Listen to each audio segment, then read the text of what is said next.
Hi. Pulsar സുനിയുടെ ജാമ്യം, അതിനോടനുബന്ധിച്ച് ഞാൻ നേരത്തെ സൂചിപ്പിച്ചതുപോലെ തന്നെ കാര്യങ്ങൾ അതിലേക്ക് എത്തി നിൽപ്പുണ്ട്. റിപ്പോർട്ടർ ലൈവ്, യസാനെറ്റ് എന്ന് വേണ്ട എല്ലാ ചാനലുകാരും അങ്ങോട്ടും ഇങ്ങോട്ടും ഗാംബട്ടീസിനാണ്. ഇനി വരും ദിവസങ്ങളിൽ നമ്മൾ പൾസർ സുനിയുടെ ഇൻ്റർവ്യൂ കൂടെ കാണും എന്നുള്ളതാണ് വസ്തുത. എന്നാൽ അയാൾക്കൊരു വ്യക്തിത്വമില്ലേ? അയാളൊരു പൗരനല്ലേ? അയാൾക്ക് മൗലികാവകാശം ഇല്ലെന്ന് ചോദിച്ചുകൊണ്ട് വരരുത്. റേപ്പിസ്റ്റാണ്, മനസ്സിലായില്ലേ? ഒരു ക്രിമിനലാണ്, ഒരു ക്രൈം ചെയ്തവനാണ്. അവനെ ഇങ്ങനെ ബൂസ്റ്റപ്പ് ചെയ്ത് വളരെ വലിയവനാക്കി കാണിക്കുമ്പോൾ ഉണ്ടാകുന്ന പ്രശ്നം ഇതുപോലുള്ള ക്രൈം ചെയ്യാൻ പുതിയ തലമുറയ്ക്ക് വീണ്ടും പ്രചോദനമാകും എന്നുള്ളതാണ് വസ്തുത. അതുകൊണ്ടാണ് ഇത് വിലക്കണം എന്നുള്ള രീതി പറഞ്ഞത്. പക്ഷെ മാധ്യമങ്ങളുടെ അടുത്ത് പറഞ്ഞിട്ട് കാര്യമില്ല. അവർക്ക് നാണം, മാനം, ശേഷമില്ലാത്ത വെറും ചീഞ്ഞ കൂട്ടരാണെന്നുള്ളതിൻ്റെ തെളിവാണ്. ഒരു വീഡിയോ കാണാം. ജാമ്യം ലഭിച്ചതിൽ വലിയ സന്തോഷമുണ്ടെന്നും ഇത്രയും വർഷം കൊണ്ട് ഒരുപാട് അനുഭവിച്ചുവെന്നുമാണ് പൾസർ സുനിയുടെ അമ്മ ശോഭന റിപ്പോർട്ടറിനോട് പറഞ്ഞത്. നമുക്ക് ആദ്യം അവരുടെ വാക്കുകളിലേക്ക് പോകാം. ഇപ്പൊ ജാമ്യം കിട്ടിയെന്ന് പറഞ്ഞപ്പോൾ ഒത്തിരി സന്തോഷമുണ്ട്. എല്ലാ ദൈവങ്ങൾക്കും നന്ദി. ദൈവങ്ങളുള്ളൂ, അവർക്ക് നന്ദി.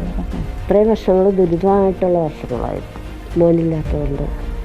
ശരിയാ, ദൈവങ്ങൾക്ക് ഭയങ്കര നന്ദി പറയേണ്ട ഒരു വലിയ പ്രവൃത്തിയല്ലേ മോൻ ചെയ്തിട്ട് വന്നത്. ആരെ ഇപ്പം മോൻ ഇവിടെ ഈ ബലാത്സംഖ്യകൾക്ക് കൊടുക്കുന്ന ഒരു അക്സെപ്റ്റൻസും അവരുടെ വീട്ടുകാർക്ക് കൊടുക്കുന്ന ഒരു വെൽക്കമിങ്ങും ഒക്കെ കണ്ടാലുണ്ടല്ലോ, ഏതാണ്ട് രാജ്യസേവന പ്രവർത്തനം കഴിഞ്ഞിട്ട് വന്നവനാണെന്നാണ്. ഇതേ സെയിം തിങ് തന്നെയായിരുന്നു 11 പേരടങ്ങുന്ന ഗുജറാത്തിലെ റേപ്പിസ്റ്റുകൾക്ക് കൊടുത്തിട്ടുണ്ടായിരുന്നത്. ഇതാണോ നിങ്ങൾ ഉദ്ദേശിക്കുന്ന ഈ സ്ത്രീകളെ സംരക്ഷിക്കുക, സ്ത്രീകൾക്ക് വേണ്ടി നിലകൊള്ളുക എന്ന് പറയുന്നത്? ഇവനെയൊക്കെ പോയി ഇൻ്റർവ്യൂ ചെയ്യുക. ഇനി ഇവൻ്റെ കുടുംബം, ഞാൻ നേരത്തെ പറഞ്ഞതുപോലെ തന്നെയാണ്. അവൻ കുളിക്കുന്നത്, അവൻ നനയ്ക്കുന്നത്, അവൻ അടിച്ചുനയ്ക്കുന്നത്, അവൻ അപ്പുറത്തെ വീട്ടുകാർ സംസാരിക്കുന്നത്, അവൻ്റെ കല്യാണം എന്ന് വേണ്ട സർവ്വത്ര നമ്മുടെ കണ്ണിൽ കൊണ്ടുവന്ന് കാണിക്കും. ഈ ചാനലുകാർക്ക് ഒരു പ്രത്യേകതയുണ്ട്. അന്ന് നിങ്ങൾ കണ്ടതാണ്, മുകേഷ് ഓടുന്ന വഴിക്ക് ഓടിച്ചിട്ട് പിടിക്കുന്നു.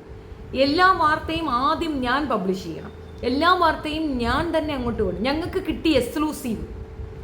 ഇങ്ങനെ കുറേ പറയുമ്പോൾ മറന്നു പോകുന്നൊരു എത്തിക്സ് ഉണ്ട്. ന്യൂസ് കൊണ്ടുവന്ന് കൊടുക്കണം തീർച്ചയായിട്ടും, പക്ഷേ ഇതൊക്കെ കുറേ ചീപ്പ് പരിപാടിയാണെന്നാണ് പറയാനുള്ളത്.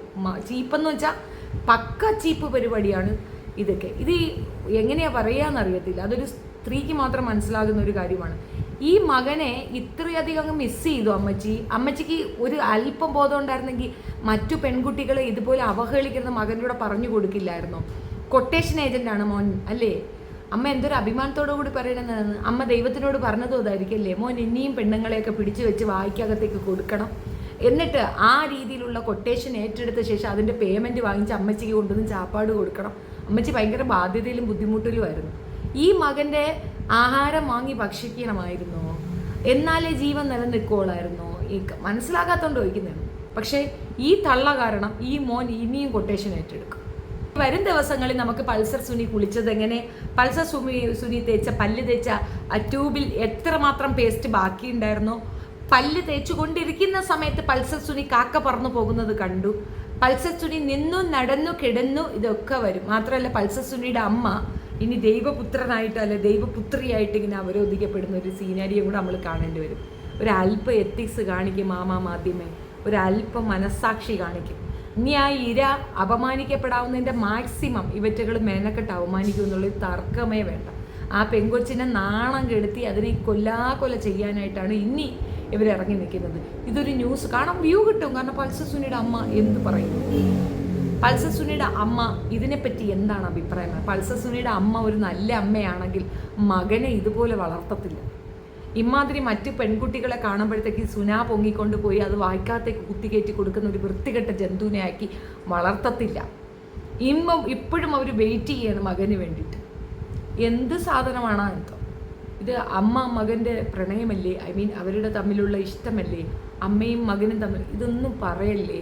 നമ്മളുടെ കുഞ്ഞുങ്ങളെ വളർത്തുമ്പോൾ നമ്മൾ ആദ്യം പഠിപ്പിച്ചു കൊടുക്കേണ്ട പാഠം ഇതേപോലുള്ള ഇഷ്യൂസിൽ പോയി പെടരുത് എന്നുള്ളതാണ്.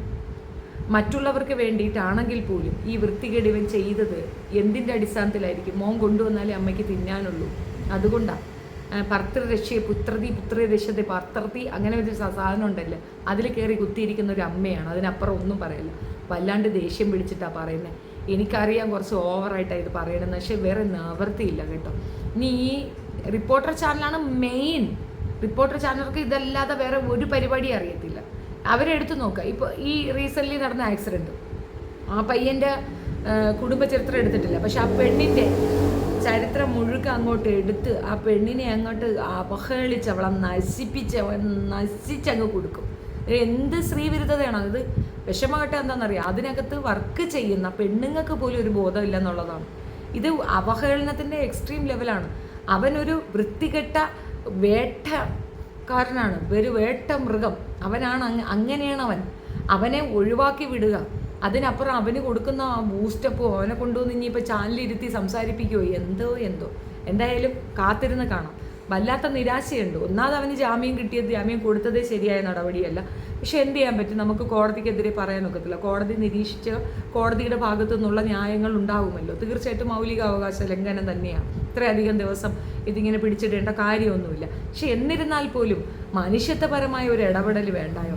ഇത്രയും ദിവസം ഇത് തള്ളി നീക്കിക്കൊണ്ടുപോയി ഇതിൻ്റെ വിധി പ്രഖ്യാപിക്കാൻ ഇത്രയും താമസിക്കുന്ന എന്തിനാണെന്ന് മനസ്സിലാവും. നവംബർ ഓൺവാർഡ്സ് ഇതിൻ്റെ വിധി വരുമെന്നാണ് പറയുന്നത്. അതുവരെ അവ അവിടെ കിടന്നോട്ടായിരുന്നു. എന്തിനാപ്പോൾ അവനെ എമർജൻസി ആയിട്ട് പുറത്തേക്ക് വിടുന്നത്? എത്ര പറഞ്ഞാലും പഠിച്ചാലും മനസ്സിലാകാത്ത കുറേ ആൾക്കാർ.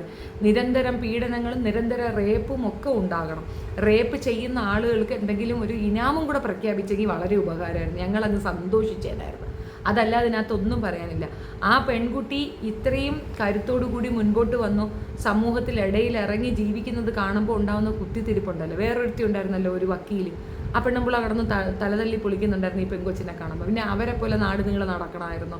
ആ കുട്ടി ആത്മാഭിമാന ബോധത്തോടു കൂടി പോയി കേസ് കൊടുത്ത് അത് ഇതുവരെ എത്തി ഒരുപാട് പെൺകുട്ടികൾക്ക് നീതി കിട്ടുന്ന രീതിയിൽ കാര്യങ്ങളെ കൊണ്ടെത്തിച്ച മിടുക്കിയായ ഒരു പെൺകുട്ടിയെ അപ്രീഷിയേറ്റ് ചെയ്യുന്നതിന് പകരം അവളെ ഇകഴ്ത്തി ഡീഗ്രേഡ് ചെയ്ത് സംസാരിക്കുന്നവരും അതിനെ ഇതേപോലുള്ളവന്മാരെ കൊണ്ടുവന്നിരുത്തി ചർച്ചയ്ക്ക് വെക്കാൻ ഉദ്ദേശിക്കുന്നവർക്കും എൻ്റെ അഡ്വാൻസ് നടുവിരൽ നമസ്കാരം. And that's it.